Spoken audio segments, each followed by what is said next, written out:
Joining us to discuss is retired U.S. Air Force Brigadier General and Newsmax military contributor Blaine Holt, and former senior advisor in the Trump and Bush administration, senior fellow at the Center for the National Interest, and Newsmax contributor Christian Whiton. Gentlemen, welcome to the show. Good to see you both. General, I'll start with you. So right now, let's look at Ukraine and Russia. President Biden last week said he plans to send new advanced long-range missiles to Ukraine to ward off Russia's advances.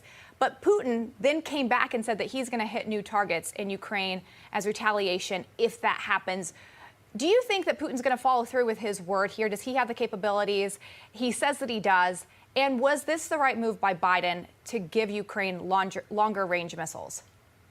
Well, great to be with you tonight, Lindsay. One of the things I want to just be very clear about, the Biden administration took the longer range missiles off the table. They're medium range, up to 50 kilometers. Even if they were the short range ones, that wasn't going to stop Putin from the rhetoric and the threats that he was going to make. And he absolutely could make good on those threats. And he has been hitting some Kyiv targets, but it's not as a result of the administration saying we're committing these weapons. It's as a result that the Russians are not getting a decisive victory here, and they're desperate.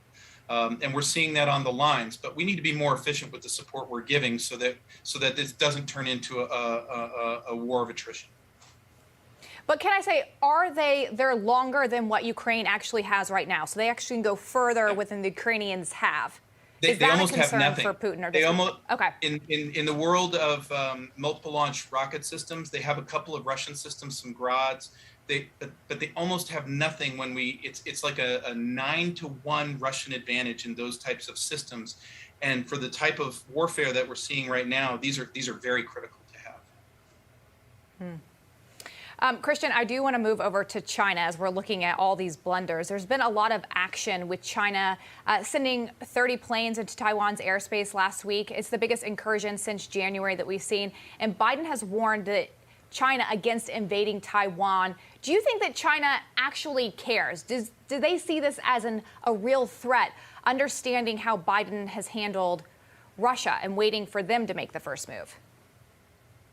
Yeah, they don't really care about Biden's rhetoric. They don't care about rainbow flags flying from our embassies around the world in some woke message. They don't care about, even though they may gripe here and there, about the Indo-Pacific economic framework that Biden touted in his first and only trip to Asia, which is really an economic framework about nothing. What the Chinese react to are real world factors. And they can look at the Pacific and they see tough talk, but do they see more U.S. ships? No. Do they see more U.S. aircraft? No. Do they see more U.S. nuclear capabilities? No. Do they see a joint military command with Japan and Taiwan and Australia, the countries most likely to have to fight if China decides to do, for example, what Russia decided to do when they saw weakness? You're not seeing any of that out of the United States. And so China, I think, is having some economic trouble, but strategically in a pretty good position. And you see this in its outreach. Not only is it going into Taiwan's air defense identification zone, this is on the heels of the previous decade when they built artificial islands in the South China Sea. They're also going all the way into the South Pacific and talking with countries like the Solomon Islands about security arrangements that could lead to bases. So none of this is good for the United States. All right, let's move over to the Middle East and Saudi Arabia. President Biden is reportedly planning a trip to the Gulf that may include meeting with Saudi Arabia's de facto ruler, Crown Prince Mohammed bin Salman. But he's getting some pushback from his own party here, General. Here's what top Democratic Congressman Adam Schiff had to say. I wouldn't go. I wouldn't shake his hand. This is someone who butchered an American resident, cut him up into pieces in the most terrible and premeditated way. And until Saudi Arabia makes a radical change in terms of its human rights, I wouldn't want anything to do with him. Okay, so he's talking about Jamal Khashoggi there. Biden also said he was going to treat Saudi Arabia like the pariah that they are when he was on the campaign trail.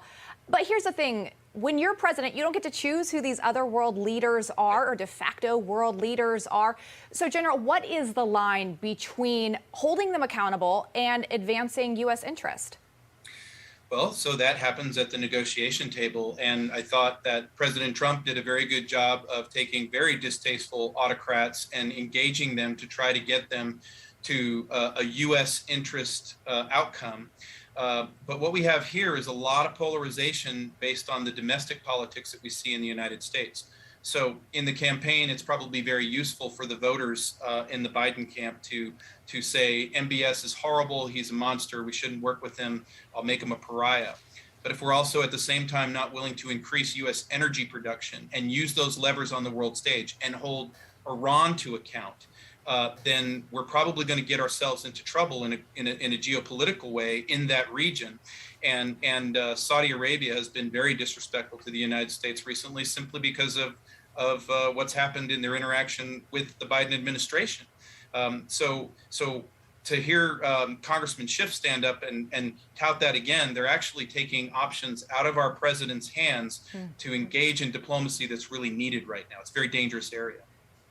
Yeah, it is a dangerous area. Christian, I don't have much time left, but I do want to get your take on a similar situation. We look at the Summit of the Americans, as I just talked about with the Congresswoman. We have Mexico, Guatemala, and Honduras, those presidents saying they're not going because Venezuela wasn't invited to the summit, and Cuba, they're holding the upper hand. Has this administration chosen the wrong path by not inviting Venezuela and Cuba to the Summit of the Americas? Only about 30 seconds for you.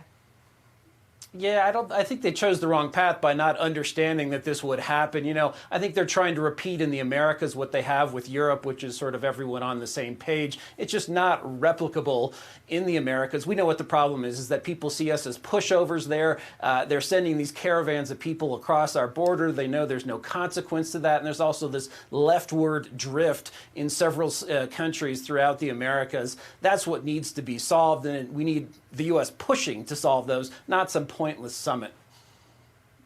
Actions speak louder than words, eh? General Holt and Christian, thanks for being here. Appreciate your time this evening. Great to see you, Lindsay. Thank you.